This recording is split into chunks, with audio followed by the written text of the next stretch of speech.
The Fat Controller sat in his office listening to the noise outside. The passengers were angry. The station master came in. "There's trouble in the shed, sir. Henry is sulking, there's no train, and the passengers are saying this is a bad railway." "Indeed," said the Fat Controller, "we cannot allow that." He found Gordon, James, and Henry looking very cross. "Come along, Henry, it's time your train was ready." "Henry's not going," said Gordon. "We won't shunt like common tank engines. That was Thomas's job. We are important tender engines. You fetch our coaches and we will pull them. Tender engines don't shunt." "Oh, indeed," said the Fat Controller. "We'll see about that. Engines on my railway do as they are told." And he hurried away to find Edward. The yard has never been the same since Thomas left to run his branch line, he thought sadly. Edward was shunting. "Leave those trucks, please, Edward," said the Fat Controller. "I want you to push coaches for me in the yard." "Thank you, sir, that will be a nice change." "That's a good engine. Off you go, then."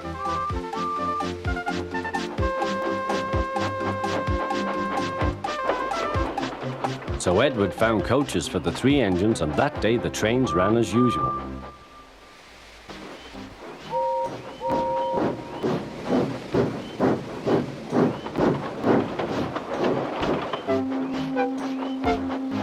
But next morning, Edward looked unhappy. Gordon came clanking past, hissing rude.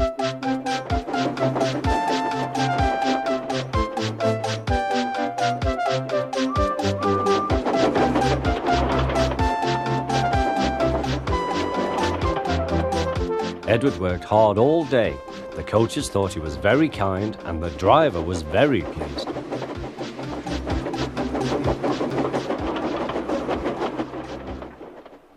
"I'm going out again tomorrow," Edward told the other engines that night. "What do you think of that?" But he didn't hear what they thought, for he was so tired and happy that he fell asleep at once. Next morning, Edward woke up to find nothing had changed. Gordon was still boasting. "You watch me, little Edward, as I rush through with the express. That will be a splendid sight for you. Goodbye, little Edward. Look out for me this afternoon."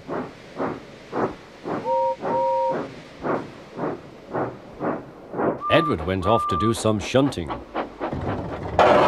Edward liked shunting. It was fun playing with trucks. He would come up quietly and give them a push. Then he would stop and the silly trucks would go bump into each other. "Oh!" they cried. "Whatever is happening?"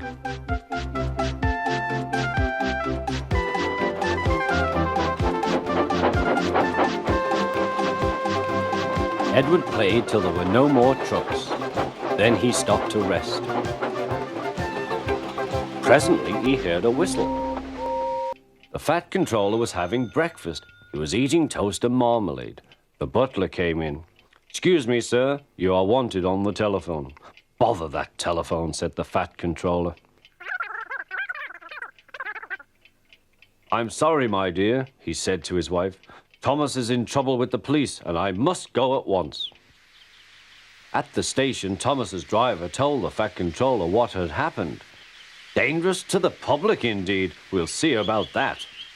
The Fat Controller spoke to the policeman.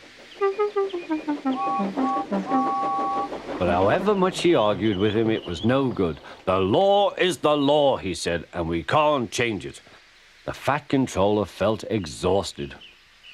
"I'm sorry, driver," he said. "It's no use arguing with policemen. We will have to make those cowcatcher things for Thomas, I suppose." "Everyone will laugh, sir," said Thomas. "They'll say I look like a tram." The Fat Controller stirred. Then he laughed. "Well done, Thomas. Why didn't I think of it before? We want a tram engine. When I was on my holiday, I met a nice little engine called Toby. He takes trucks from the farms, but the lorries are taking over most of his work and he needs a change. He has cowcatchers and side plates. I'll write to his controller at once."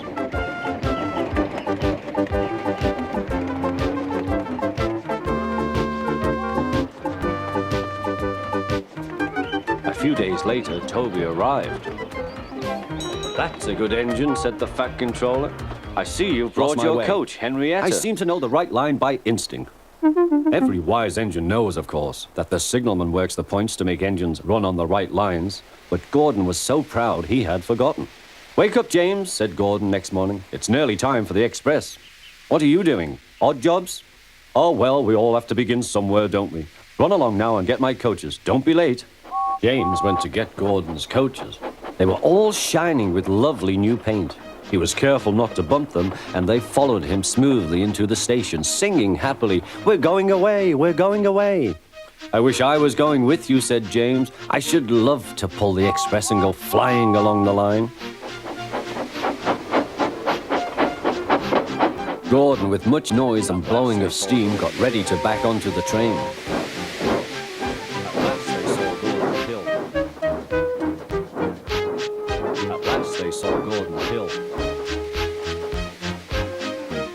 James was delighted. The Fat Controller was away.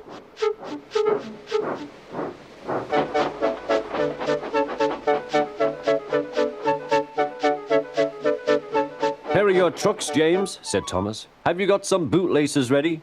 And he ran off, laughing. Oh, said the trucks. "We want a proper engine, not a red monster." James took no notice and started as soon as the guard was ready. Come along, he puffed. We won't, screamed the trucks. But James didn't care, and he pulled the screeching truck sternly out of the station.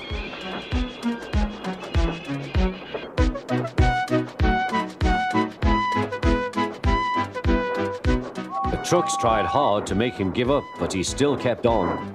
Sometimes their brakes would slip on, and sometimes their axles would run hot, and each time the trouble had to be put right. And each time James would start again, determined not to let them beat him. Give up, you can't pull us, you can't, called the trucks. I can and I will, puffed James, and slowly but surely he pulled them along the line. At last they saw Gordon's Hill. Look out for trouble, James, warned his driver. We'll go fast and get them up before they know it. Don't let them stop you. So James went faster, and soon they were halfway up. I'm doing it, he panted. Will the top never come? Then, with a sudden jerk, it all came easier. I've done it, he puffed. Hooray, it's easy now. But his driver shut off steam. The station done it again. We've left our... Pip, quickly, please, called Thomas. And off they went again. Come along, sang Thomas. We're coming along, sang Annie and Clarabelle. Hurry, panted Thomas. Then he looked ahead.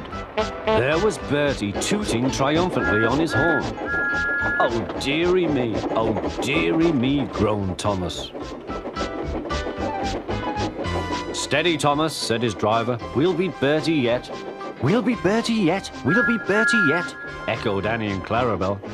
We'll do it, panted Thomas. Oh, bother, there's a station. No fear, chuckled James. Then he heard Bertie. Goodbye, Thomas. You must be tired. Sorry, I can't stop. We buses have to work, you know. Goodbye. No fear, chuckled James. I'm not so fat dear, as you. thought Thomas. We've lost. I mustn't stick, thought James. But he felt Proper better thing. after a drink. Thomas chuckled and went off with Annie and Clarabelle. Disgraceful, Gordon hissed as he ran backwards to the turntable. The turntable was in a windy place close to the sea, and if he was not on it just right, he put it out of balance and made it difficult to turn. Today, Gordon was in a bad temper, and the wind was blowing fiercely. His driver tried to make him stop in the right place, but Gordon wasn't trying. The fireman tried to turn the handle, but Gordon's weight and the strong wind prevented him. It's no good, they said at last. Your tender upsets the balance. If you were a nice tank engine, you'd be all right. Now you'll have to pull the next train backwards. Look, called some boys, there's a new tank engine. Oh, it's only Gordon, back to front. Hello, called Thomas, playing tank engines. What's that you say? Sensible engine. The special's waiting. Tell Edward to take it, please. And Gordon? Oh, leave him where he is. We haven't time to bother with him now. On the other side of the ditch, some little boys were chattering. Coo, doesn't he look silly? They'll never get him out. They began to sing. Silly old Gordon fell in a ditch, fell in a ditch, fell in a ditch. Silly old Gordon fell in a ditch, all on a Monday morning. Gordon lay in the ditch all day. Oh dear, he thought, I shall never get out.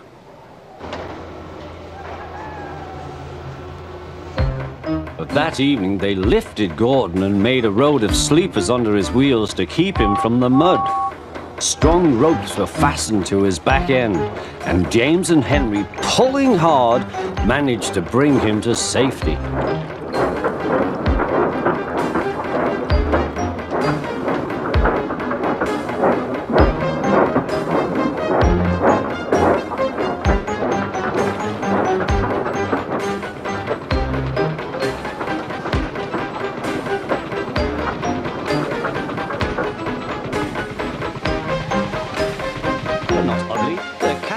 Said Terence.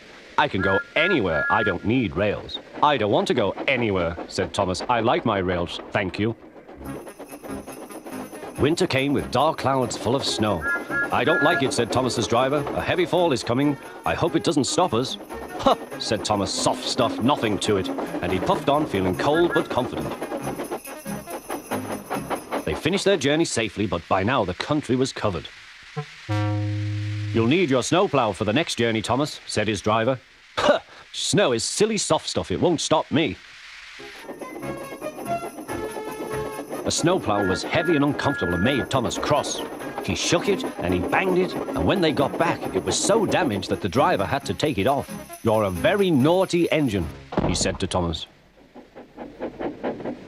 Next morning, Thomas's driver and fireman came early and worked hard to mend the snowplow, but they couldn't make it fit.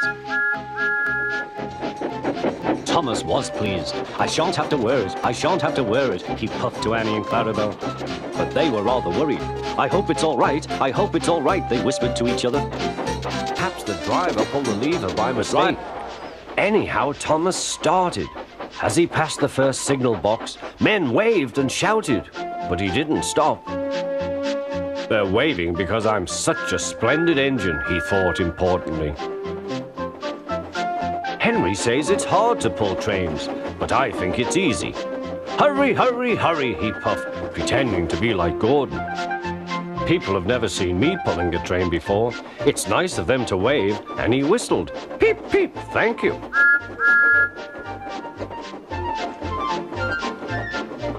Then he came to a signal at danger.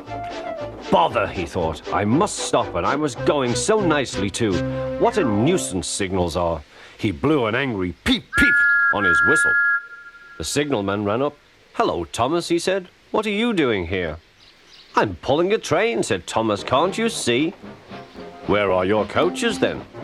Thomas looked back. Why, bless me, he said, if we haven't left them behind. Yes, said the signalman. You'd better go back quickly and fetch them. Poor Thomas was so sad. No, answered the trucks, bumping into each other. Go on, go on. Before the driver could stop them, they had pushed Thomas down the hill and were rattling and laughing behind him. Poor Thomas tried hard to stop them from making him go too fast. Stop pushing, he hissed, but the trucks took no notice. Go on, they giggled in their silly way.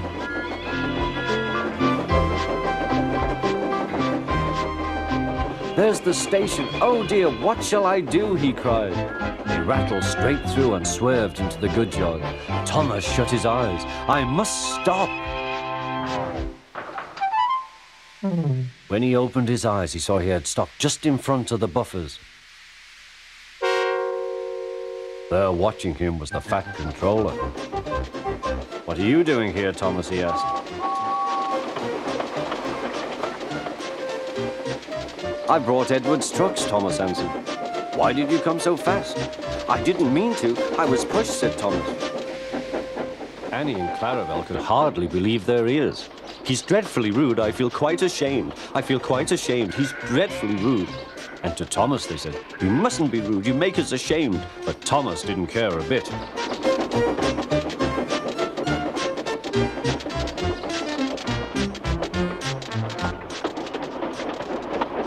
that was funny. That was funny, he chuckled. He felt very pleased with himself. Annie and Clarabelle were deeply shocked. They had great respect for Gordon, the big engine.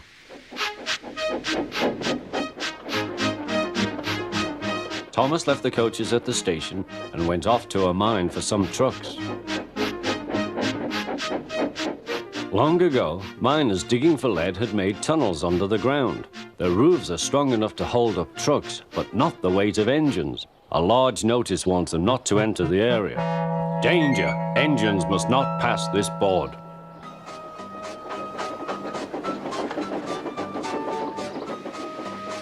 Silly old board, thought Thomas. He had often tried to pass it, but had never succeeded. But this morning he had made a plan. Said Thomas. The fireman went to turn the... Never mind, said his driver. We'll get some water from the river.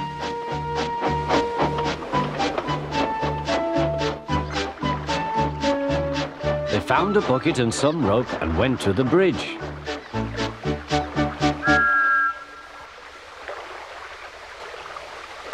Then the driver let the bucket down to the water. The bucket was old and had 5 holes. So they had to fill it, pull it up and empty it into Thomas's tank as quickly as they could, several times over.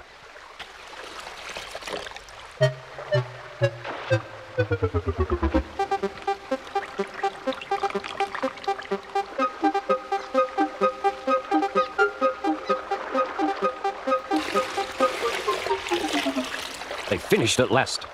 That's good, puffed Thomas, and Annie and Clarabelle ran happily behind. Hurry yourself, replied Thomas. Gordon began making his plan. Yes, said Gordon, I will. And almost before the coaches had stopped moving, Gordon reversed quickly and was coupled to the train. Get in quickly, please, he whistled. Thomas usually pushed behind the big trains to help them start, but he was always uncoupled first. This time Gordon started so quickly they forgot to uncouple Thomas. Gordon's chance had come.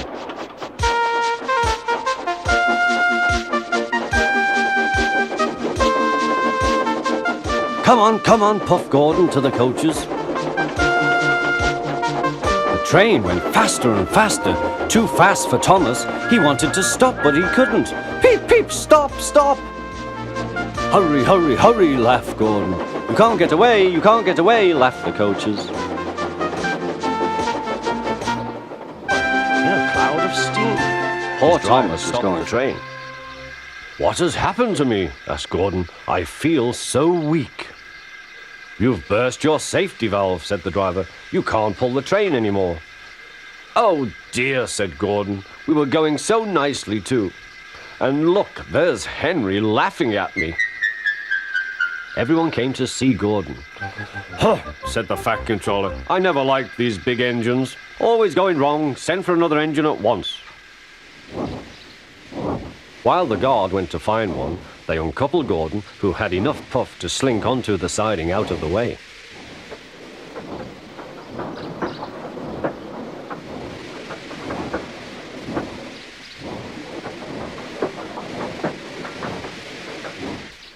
Edward was the only engine left. I'll come and try, he said. Huh, said Gordon. That's no use. Edward can't push the train.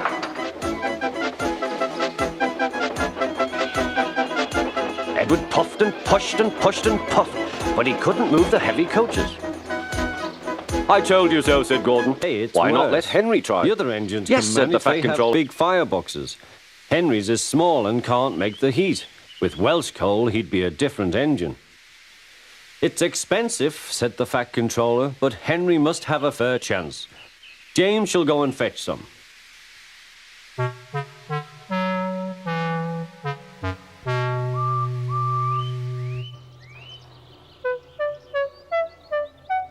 When the Welsh coal came, Henry's driver and fireman were excited. Now we'll show them, Henry, old fellow. They carefully made his fire, putting large lumps of coal like a wall round the outside. Then the glowing middle part was covered with smaller lumps. You're spoiling my fire, complained Henry. Wait and see, said the fireman. We'll have a roaring fire, just when we want it. The fireman was right. When Henry reached the platform, the water was boiling nicely, and he had to let off steam.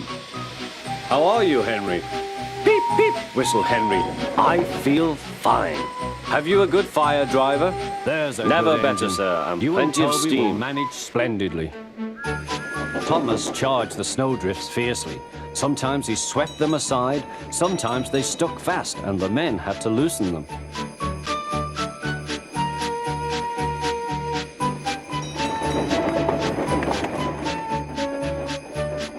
But at the cutting near the cottage, they could go no further. Look at that, exclaimed Thomas's fireman. Peep, peep, peep. Here we are, whistled Thomas. An answering wave came from an upstairs window. Then they heard a familiar sound. That's Terence, said Thomas. He's come to help too. Sure enough, Terence had a snowplow and was working hard to clear a path to the railway line in safety. At long last, the rescue was complete. Percy took the tired workmen home. Terence said goodbye to Mrs. Kindly and promised to take care of her cottage as he watched them all set off. The engines made good time. No more snow had fallen, but the yard was dark. Thomas's heart sank. That is better, that is better. Suddenly, all the lights went on. What a marvelous sight awaited Mrs. Kindly. Well done, said the Fat Controller. I'm really proud of you all. Mrs. Kindly especially thanked the smaller engines. Thomas and Toby are all Clouds of friends, she smoke said. and steam And poured now, from his Percy, funnel you onto the cold air, and the fire's light shone brightly. Hurry, hurry, hurry, panted Henry.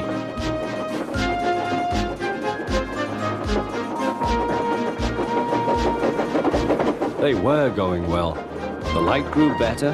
Signal light shone green as they passed. Then, a yellow signal appeared ahead. His driver prepared to stop, but the home signal was down. All clear, Henry.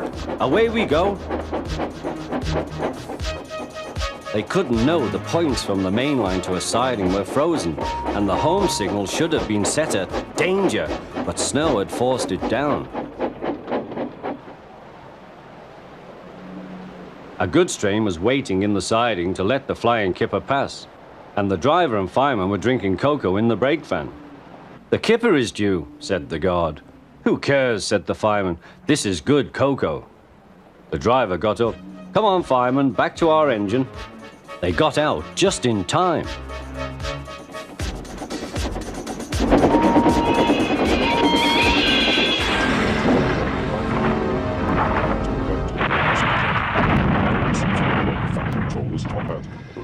Henry's driver and fireman had jumped clear before the crash, but Henry lay dazed and surprised. They had to go back to let the passengers out, but no one seemed to know about the Fat Controller's top.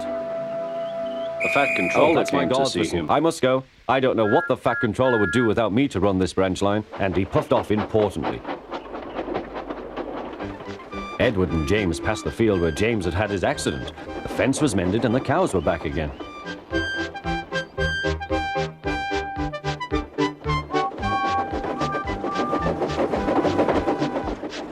They ended their journey and rested before setting off for home. James was still wondering what the Fat Controller would have to say about his top hat.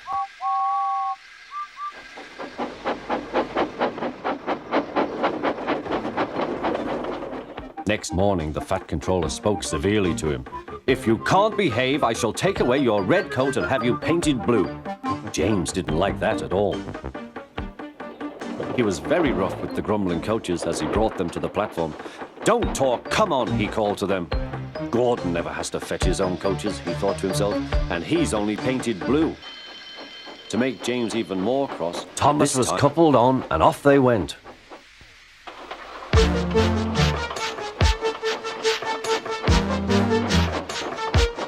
Thomas worked his hardest. Hurry, hurry, hurry, he puffed. He wasn't pretending to be like Gordon, he really meant it. Bother those trucks and their tricks. I hope poor James isn't hurt.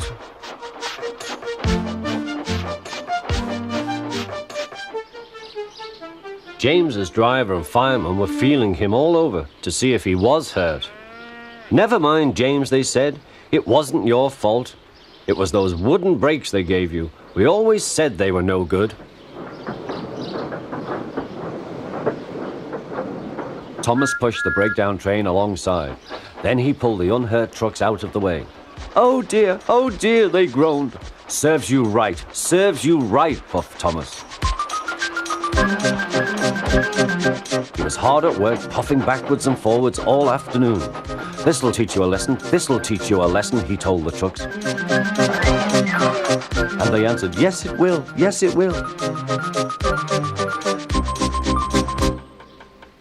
They left the broken trucks, then with 2 cranes they put James back on the rails.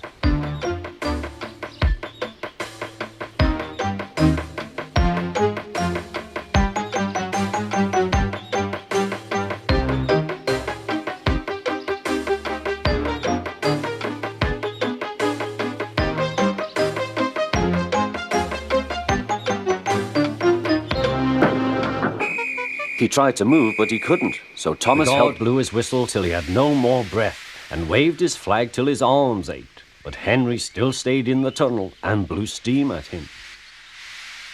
I'm not going to spoil my lovely green paint and red stripes for you. Then along came Sir Topham Hatt, the man in charge of all the engines on Sodor. They call him the Fat Controller.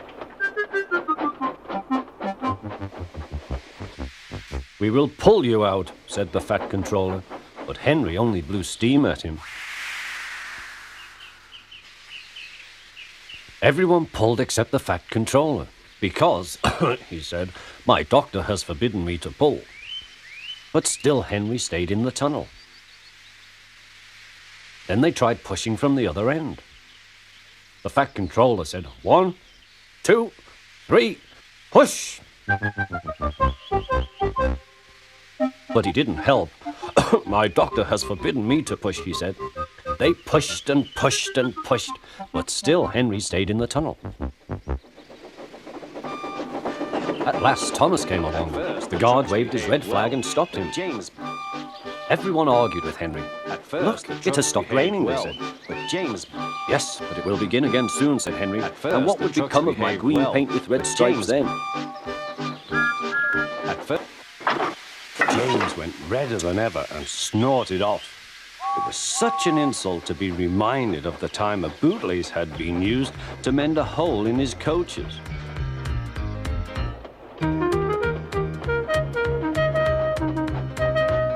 At the end of the line, James left his coaches and got ready for his next train. It was a slow goods, stopping at every station to pick up and set down trucks. James hated slow goods trains.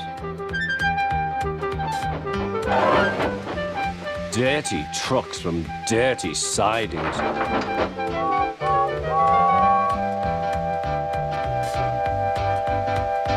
Blech!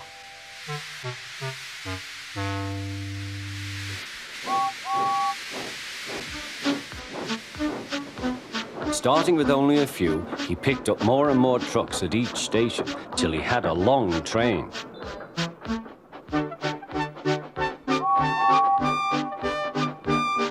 At first, the trucks behaved well, but James bumped them so crossly that they were determined to pay him back. Presently, they approached the top of Gordon's Hill. Heavy goods trains halt here to pin down their brakes. James had had an accident with trucks before and should have remembered this. Wait, James, wait, said the driver, but James wouldn't wait. He was too busy thinking what he would say to Toby when they next met. The trucks chanced. Meanwhile, Gordon screeched along the line. The noise was awful.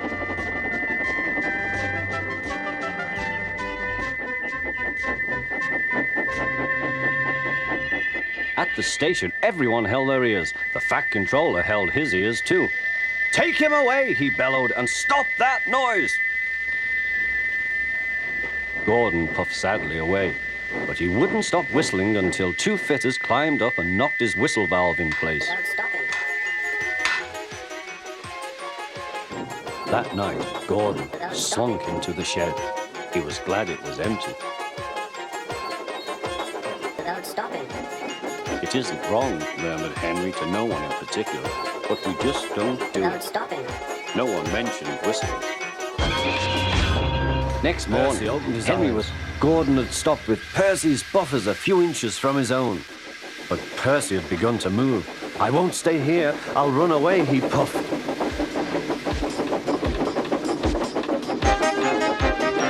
He went straight through Edward's station and was so frightened that he ran right up Gordon's hill without stopping.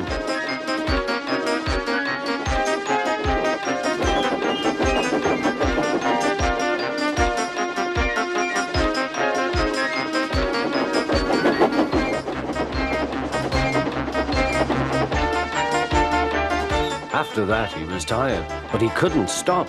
He had no driver to shut off steam and apply the brakes.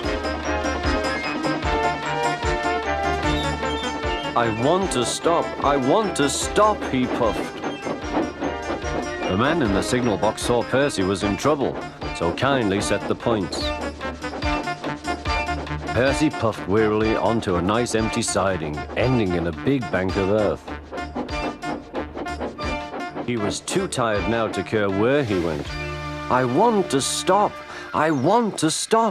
I have stopped, he puffed thankfully. Never mind, Percy, said the workman as they dug him out. You shall have a drink and some coal, and then you'll feel better. Presently, Gordon arrived. Well done, Percy. You started so quickly that you stopped a nasty accident. I'm sorry I was cheeky, said Percy. You were clever to stop. Then Gordon helped pull Percy out from the bank.